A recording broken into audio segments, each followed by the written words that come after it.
Let's go over today, or right now actually, the Constitutional Convention, guys. What is the Constitutional Convention? Why is it important? What was decided there? What came out of it?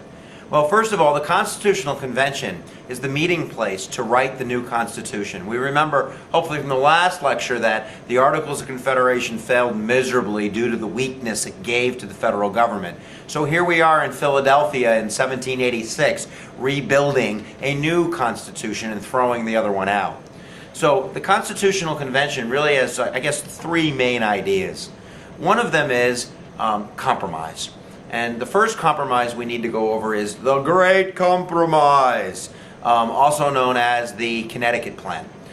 You see, New Jersey and Virginia had two different plans about how to represent the states in the new Congress, the Congress being the House of Representation and the Senate.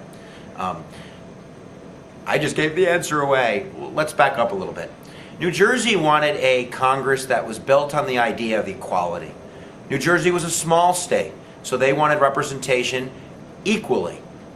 One per state, two per state. So they would have as much voice as, let's say, Virginia or a larger state with more people. They didn't want to lose their voice. So that's half the plan, or half the compromise is, what do we do about these small states? On the other side of the coin, you have the Virginia plan, a large state plan, which is representation based on population. Meaning the more human beings you have, the more citizens that you have, the more representation you're going to get in this new Congress.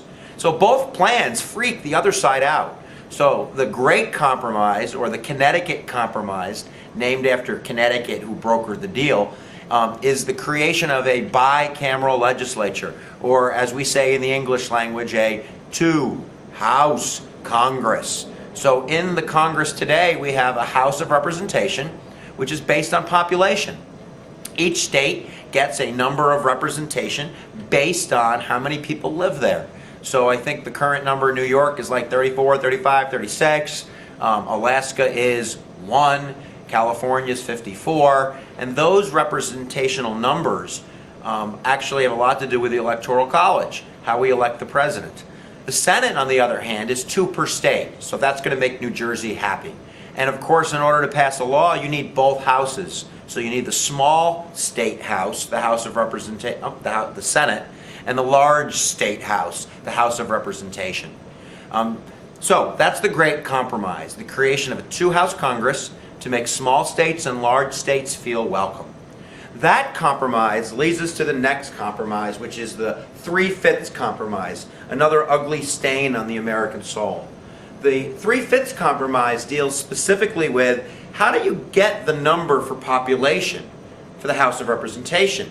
So every 10 years in this country we take what's called a census, where we count individuals in a state. We find out how many people live in New York. And once we have that number, we can figure out how many representatives New York is going to get in the House of Representation.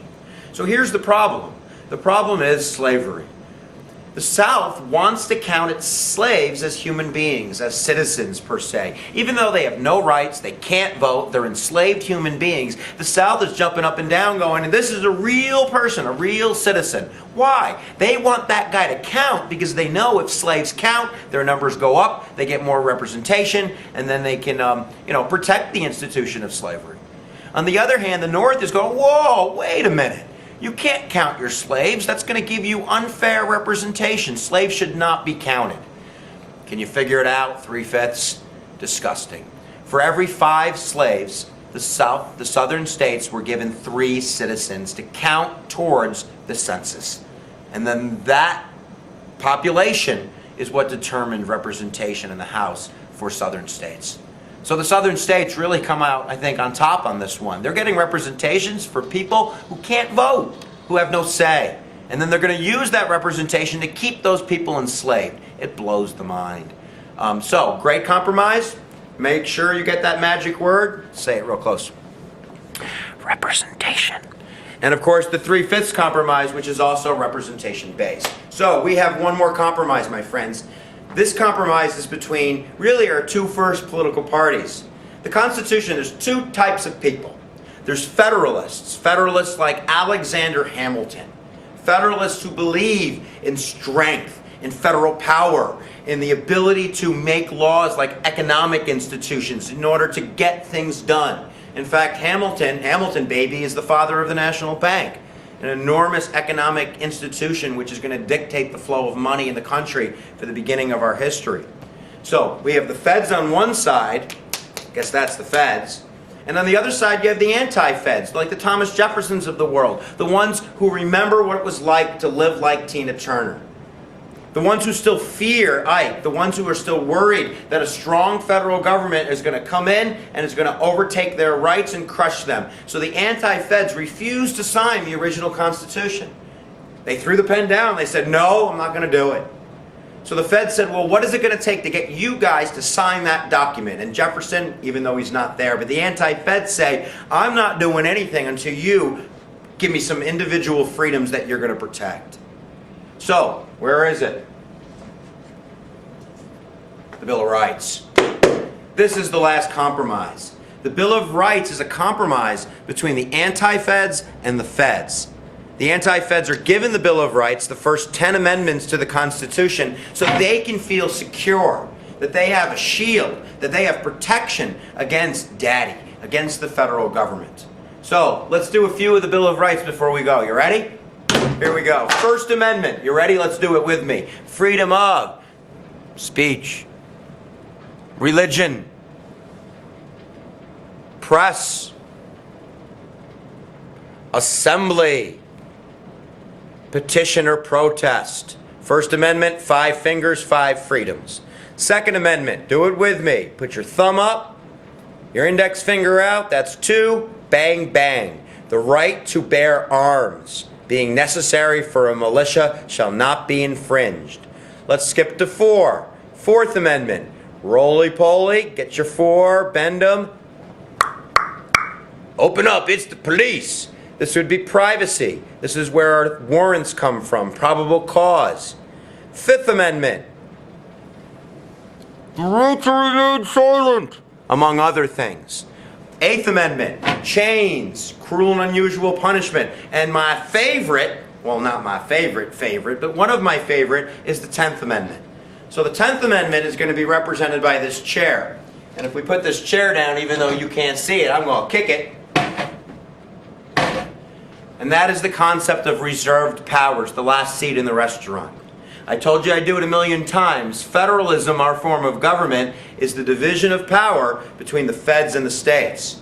So the 10th Amendment basically says that if it's not delegated, if it's not specifically written out in the Constitution, if we don't tell you you can do it, then it's reserved for the states. The states get to make it up.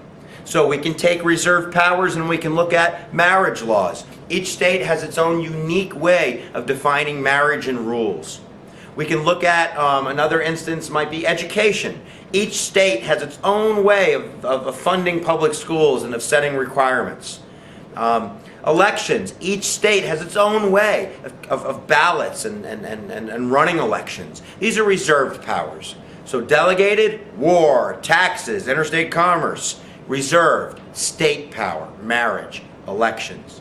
The ones that overlap are called concurrent. Can you think of something that the state of New York can do in your paycheck and the federal government can do? You got it, taxes. So, once again, the Constitutional Convention, let's not forget what our purpose was here today. The Constitutional Convention is where we what?